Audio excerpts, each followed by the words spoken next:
ओम गण गणपते नमो नमः। ओम सिद्धि विनायक नमो नमः। ओम अष्ट विनायक नमो नमः।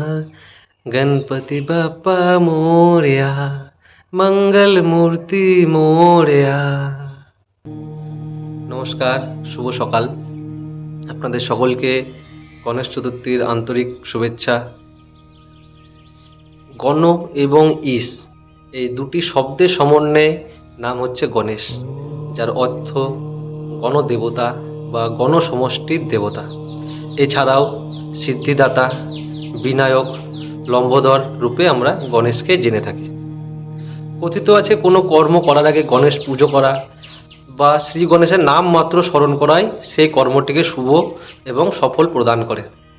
এর জন্যই গণেশ ঠাকুরের আরেকটি নাম হচ্ছে বিঘ্নহর্তা, অর্থাৎ বাধা বা বিঘ্নকে দূর করে। হিন্দু ধর্মশাস্ত্রের দুটি মহাকাব্যর মধ্যে একটি মহাভারত শ্রী গণেশের দ্বারাই লিখিত। আমরা সবাই জানি ব্যাসদেব বা বেদব্যাস মহাভারত লিখেছেন, কিন্তু সত্যতা হচ্ছে বেদব্যাস মহাভারতটি মুখে বলেছিলেন, শ্রী গণেশ সেইটি গ্রন্থটি লিখেছেন। এবং এই গ্রন্থটি লেখার সময় বারবার গণেশ ঠাকুরের কলমটি ভেঙে যাচ্ছিল, যার ফলে গণেশ ঠাকুর কোনো বাধা যাতে না হয় তাই তার একটি দাঁত, আপনারা যখন একটা হাতিকে দেখবেন হাতির দুটো দাঁত বেরিয়ে থাকে দুদিকে, সেই হস্ত মস্তকের একটি দাঁত ভেঙে গণেশ ঠাকুর সেই গ্রন্থটি সম্পূর্ণ করে। তার ফলে গণেশ ঠাকুরের আরেকটি নাম হচ্ছে একদান্তা বা একদন্ত। ঋদ্ধি, সিদ্ধি, বৃদ্ধি, বুদ্ধির দাতা হচ্ছে শ্রী গণেশ।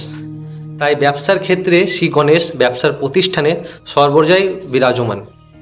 প্রত্যেক ব্যবসায়ী তাদের ব্যবসা শুরু করে দোকানে যখন ঢোকে, দোকানে প্রবেশ করে, তখন শ্রী গণেশকে অবশ্যই স্মরণ করে।